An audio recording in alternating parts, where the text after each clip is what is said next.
Assalamu alaikum warahmatullahi wabarakatuh. My name is Haraslim Dedi, and I'm back with another video and an improved mic along with improved equipment. And I want to keep today's video very precise and to the point. So the purpose of this video, I've gotten some comments over the past few weeks. People asking about what a miqat is, what are different miqats, if you're coming from X country, what is the miqat, and things like that. So I want to dedicate this video to going over miqats for Hajj and Umrah. So miqats, there's a total of 5 miqats. 4 of them are mentioned in a hadith. It was narrated by Abdullah bin Abbas radiallahu ta'ala an, that Allah's Messenger sallallahu alayhi wasallam had fixed Dhul Hulayfah for the people of Medina, al-Juhfah for the people of Sham, Qarn, al-Manazil for the people of Najd, and Yalamlam for the people of Yemen. Now down the road, during the Caliphate of Hazrat Umar bin Khattab radiallahu ta'ala an, this was after the capture of the towns of Busra and Kufa, a 5th miqat was appointed, and this 5th miqat was Dhat Irq. Before that, the people of Busra and Kufa would have to use Najd, and that was going too much out of the way, so Dhat Irq was a better location. That's the reason that it was appointed. I also want to mention that while there are 5 miqats, there are other spots, especially if you're performing your 2nd, 3rd, 4th Umrah, etc., or if you live in Makkah or nearby. You can go to the boundary, and the boundary is known as Hil. I'm going to explain this in details, but just to kind of give you a quick overview. You can go to the boundary, get into Ihram, and do your intentions, and then go straight for Umrah or Hajj as well. So I'm going to explain those two after I talk about miqats. Now, as many of you already know, whenever I go to Saudi Arabia for Umrah, I always go to Medina, and I go to the miqat called Dhul Hulayfah, which is known as Masjid Shajarah, or even Mosque of the Tree.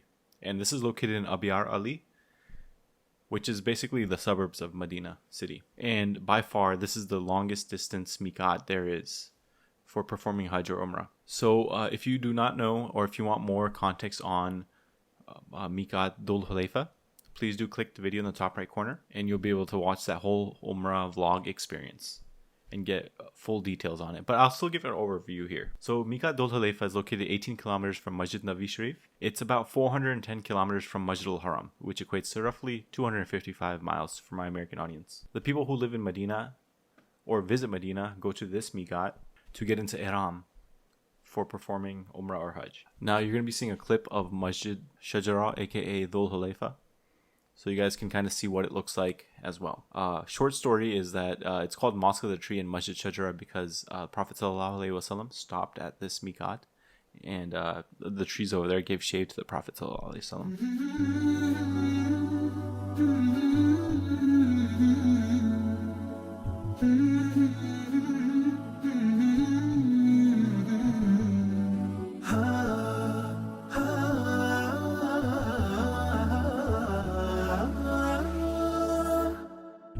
كتاب الله للأرواح نور تنال به السعادة والسرور إلى درب الهدى والخير يهدي وللجنات يوصل من يسير كتاب الله للأرواح نور تبارك مودع البركات فيه فليس لفضله أبدا قصور فمن بركاته عقل سليم ورأي صائب فكر منير ورأي صائب فكر منير فيا من أقبلوا للحفظ بشرى. So number 2 is al-Juhfah, and this is also known as Rabigh. Now al-Juhfah is located roughly 182 kilometers, which is about a little bit over 100 miles, 113 I believe miles from Masjid al-Haram. Now this miqat is for most of us, most pilgrims coming from the west. So United States of America, Canada, United Kingdom, Ireland, Germany, whatever other countries in Europe, Turkey, Syria, Egypt, Algeria, basically northern Africa as well. Now the process here, just because you're going to be coming from a flight, so you can't just like stop. There's no plane stop in the town of Rabigh. You know, you usually fly to Jeddah, right? So the way this usually works is pilgrims coming, especially from really west, like United States, like us, we'll stop at the connecting airport, because there's usually a connecting airport, and get into Ihram from there. It would really, really not be a good thing to get into Ihram right from the United States, wherever you're flying from, all the way to Jeddah. So try not to get a direct flight if possible. But in your connecting stop, that's where you would get into Ihram, and you do your intentions, ghusl, everything, get into Ihram. If you need context information of how to get into Ihram, you can click the video in the top right corner. I made a tutorial on how to wear the Ihram as well. Hopefully that's helpful. Another option that people do is they'll get into Ihram in the plane. So they'll do like ghusl and everything before they board the flight. And while that could be a good option, especially if you have a direct flight, I would prefer a connecting flight. I'm going to have some pictures up of Al-Juhfah, and hopefully you can make yourself familiar with that.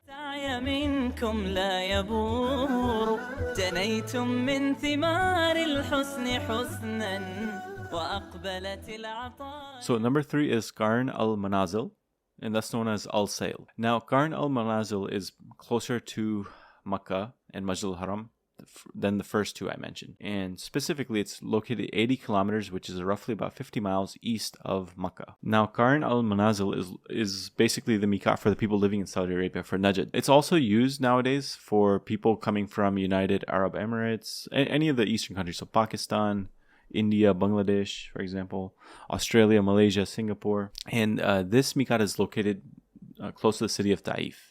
So perhaps if pilgrims are coming from Taif as well. I'm also going to have some videos up and pictures up of this Miqat as well, so you can make yourself familiar. And basically the same thing I said about the other Miqat, where pilgrims usually will, like from there, or these are Eastern countries, so it's a little bit easier and shorter flights. So most of the time from the airport that they're boarding from, they'll get into Ihram. For example, if you're flying from Karachi, you go straight to Jeddah. It's only a few hours, 3-4 hours total. So from there, Karachi airport, you can just get into Ihram and, go straight to Jeddah.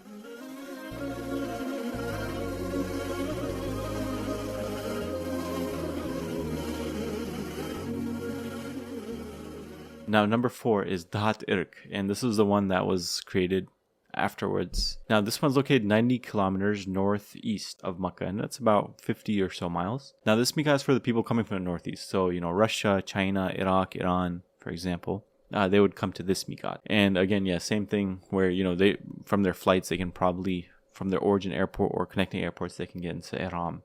So hopefully that's helpful.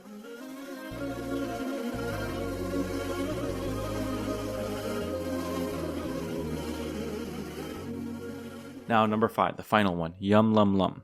Now, this is also known as al-Sadiah.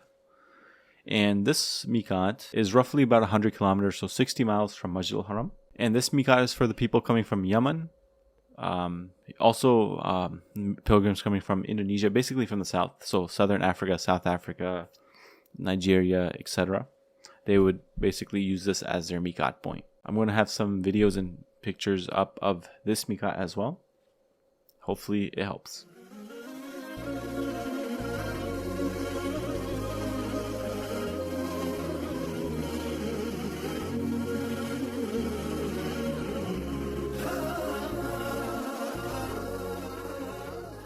Now, before I was talking about how there are 5 Miqats, but there's also boundary points that you can go to, which is known as Hil. In Arabic, it's called al-Hil. Refers to the area between the boundaries of the Miqats and the boundaries of Haram. So there's towns and cities such as Jeddah, Khulais, Al-Janoun, and Tanim, which are all located within this Hil area. If you're doing your second Umrah, third Umrah, or even if you live close by to these Hil areas, you can go to these boundaries. Or like, for example, if you're already in Masjid al-Haram, you're an international pilgrim. Let's say, I'm there and I want to do my second Umrah.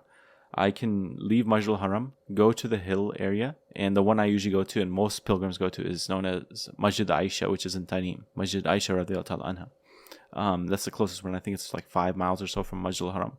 So you can go there, get into Ihram, do your intentions, and then come to do Umrah again or Hajj. Now, I do want to mention that if you're intending to perform Umrah or Hajj and you cross the boundary of Hil and you don't get into Ihram, then you have to give a dam or sadaqah. So you have to, sacrifice a sheep or a goat and feed it to the poor. There are some exceptions, like if you're crossing the Hil area, and you intend to just pray Salah in Masjid al-Haram or, visit family, friends, etc. Then you don't need to get into ihram. But if you did cross without ihram and now you change your mind and you want to do Umrah, you have to go back to the boundary, the hill area, and get into ihram and come back. Right now you're going to see a map of the hill area, and hopefully this helps. It has various different points so you can kind of see like a good bird's eye view. Now I'm going to list out 6 major hill area boundaries that are most common, and hopefully these are going to be helpful. So Tanim, like I mentioned before, that's where Masjid Aisha radiyallahu ta'ala anha is. It's also known as Masjid Tanim, funny enough. And that's about, 5 miles, 8 kilometers from Masjid al-Haram. Now, there's actually, just side note, but there's a few good camel meat places near Masjid Aisha radiyallahu ta'ala anha. So in case you ever want to, try a camel meat, it's also sunnah to try it. I definitely recommend trying some of those spots there. Number 2 is Adat Laban. And this is on the road to Yemen. So it's about 11 kilometers, give or take 7 miles from Masjid al-Haram. Then there's Wadi Nakhla. And again, this is about 11 kilometers, 7 miles. And this is on the road to Iraq. Number 4 is Arafah. This is on the road to Taif, of course. And there's a spot close to Masjid Nimra where you can get into Ihram. And again, 11 kilometers, roughly 7 miles from Masjid al-Haram. 5th, and this is a place I've been to in the past when I was young, Jarana. It's called Masjid al-Jarana. And this is a little bit farther, 14 kilometers, roughly 9 miles away from Makkah. And number 6 is Hudaybiyah. Masjid al-Hudaybiyah is a little bit farther. It's on the road to Jeddah. And it's about 16 kilometers, so about 10 miles away from Masjid al-Haram. So I'll have this list up on the screen too and in the description as well. So hopefully it's helpful if you need a screenshot or save this list. It's super helpful, especially if you plan to do multiple Umrahs while on your trip. But yeah, I really hope that this video was helpful. I'm going to be having a lot more videos coming up. I'm going to be having a Hajj video coming up very soon. How to register for Hajj for Western pilgrims. So please do stay tuned. Make sure to hit the bell icon and like this video. And as always, leave me any feedback, questions that you have. Be more than happy to answer them. One thing I do want to mention is that if you could share this video with any family, friends, or anyone you might know who needs this information, it'll be sadaqah jariyah for yourself and for me. I would definitely appreciate that. I will see you guys in the next video. Jazakallah khair.